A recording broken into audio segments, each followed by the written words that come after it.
Halo, selamat pagi anak-anak, selamat siang anak-anak. Kita ketemu lagi pada materi bab 2 yaitu koordinat kartesius. Dalam materi ini kita akan membahas dua pokok bahasan yaitu posisi titik dan posisi garis. Posisi titik terhadap titik asal 0,0 terhadap sumbu X terhadap sumbu Y. Posisi garis, garis jajar, garis berpotongan, garis tegak lurus. Posisi terhadap sumbu X dan sumbu Y. Nah, amati denah berikut. Bella dan Diva ingin berkunjung ke rumah gurunya Ibu Baidah. Ibu Baidah hanya memberi informasi bahwa rumahnya berjarak 1,78 dari Jalan Diponegoro. Nah, ini Jalan Diponegoronya. Kemudian berjarak 2,13 dari Jalan Sudirman. Ini Jalan Sudirmannya. Ya, jadi hanya informasi itu. Bella dan Diva berangkat bersama-sama dari sekolah dengan menggunakan sepeda dan menempuh jalur yang berbeda. Ini jalur warna merah sama jalur warna biru. Warna merah itu rute yang dilalui Bella dan warna biru rute yang dilalui oleh Diva. Nah, kira-kira nanti bersamaan atau berbeda jika berangkat bersama-sama. Nah, ini kira-kira alurnya.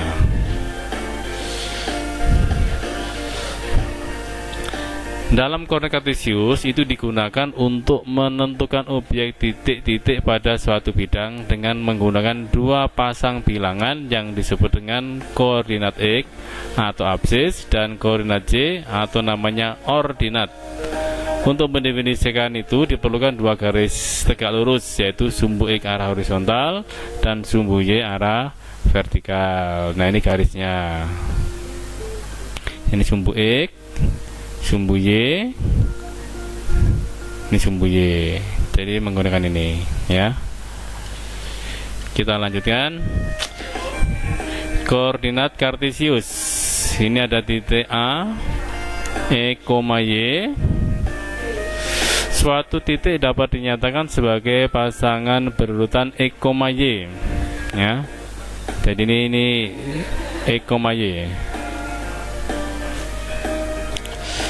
Nah, X itu jarak titik A terhadap sumbu Y. Ini X, ini jarak titik A terhadap sumbu Y, ini sumbu Y. Dan Y jarak titik A terhadap sumbu X. Ini namanya absis, namanya ordinat. Jarak titik ke garis itu ditarik garis yang tegak lurus. Misal dari sini ke sumbu X tarik garis tegak lurus, ke sumbu Y tarik garis lurus. Itulah jarak.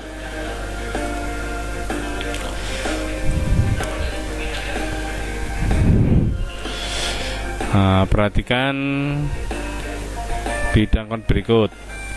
Titik pada koordinat kartesius memiliki jarak terhadap sumbu X dan sumbu Y. Ya, coba sekarang amati posisi titik A, B, C, D, E, F, dan H terhadap sumbu X maupun sumbu Y. Kita amati.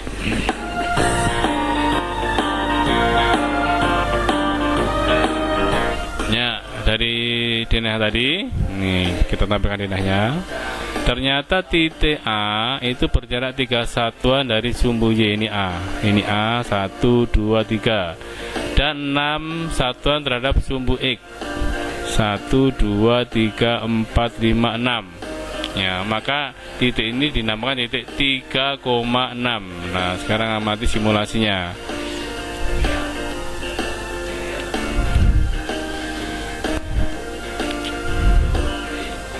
Titiknya itu ada 6, 3. Yang kedua, lihat titik B. Titik B itu yang ini, berjarak 4 satuan sumbu X, 4 satuan sumbu Y. Nah, yang ini. Terus titik D di sini. Titik D ini 6 satuan terhadap sumbu Y dan 5 sumbu X. Maka ini dikatakan negatif 6,5. Kenapa negatif? Karena 6-nya ada di posisi di sebelah kiri. Ya, tapi kalau jarak itu selalu positif begitu ya. Yang berikutnya, ada satu pertanyaan, kenapa titik F dan titik H memiliki jarak sama terhadap sumbu X dan berbeda terhadap sumbu Y? Nah, kita fokusnya titik F dan titik H. Nah, kita amati. Titik F berjarak berapa terhadap sumbu X? F, ini F, ini sumbu X nya, kita hitung 1, 2, 3, 4, 5, 6, jarak 6. Terus titik H, yang H kita lihat 1, 2, 3, 4, 5, 6 juga, makanya sama.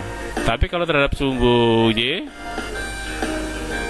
ini berjarak 5. Terus H terhadap sumbu Y berjarak 3, makanya berbeda. Ya, bagaimana?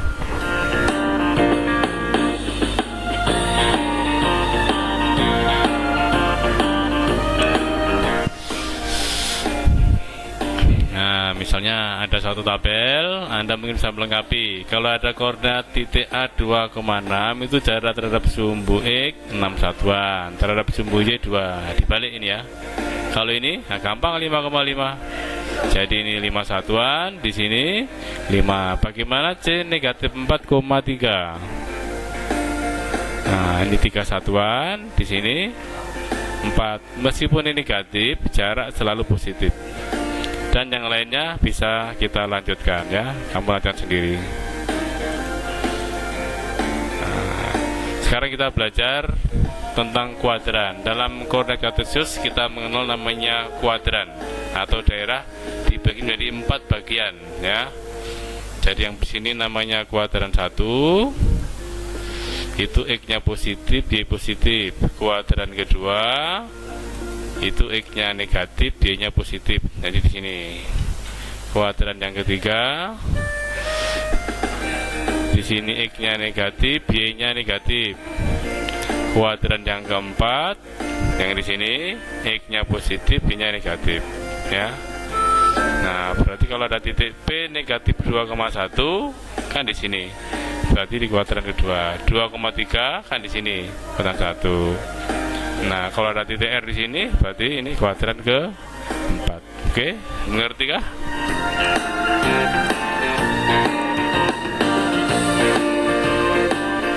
Nah, untuk berikutnya kita amati kedudukan titik tiap-tiap kuadran berikut.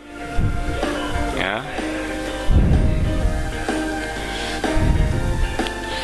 Titik-titik pada kuadran pertama ini ada titik A 2,6, maka jarak terhadap sumbu X ada 6, terhadap sumbu Y 2. Titik C yang di sini, ini pada kuadran kedua, negatif 2,3, terhadap sumbu X 3, terhadap sumbu Y 2. Titik F kuadran ketiga, negatif 5, negatif 3, jaraknya 3, terhadap sumbu Y 5. Titik G, titik terhadap 4, G negatif 5, negatif 4, terhadap sumbu X 3, terhadap sumbu Y ini 5. Bagaimana titik B, E, H, dan D? Ada titik B, ada titik E. Nah, apakah terletak di kuadran 1, 2, 3, 4? Ternyata titik itu tidak terletak di kuadran, tapi terletak di sumbu X untuk titik B sama titik H. Berarti titik D sama H ada di sumbu Y. Begitu.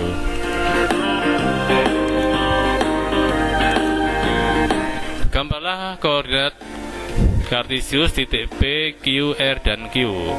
Titik P 2,1. Jadi cara menggambarnya berarti nanti dari yang depan itu arah mendatar. Karena positif 2 ke kanan, 1 ke atas, maka dapatnya ini.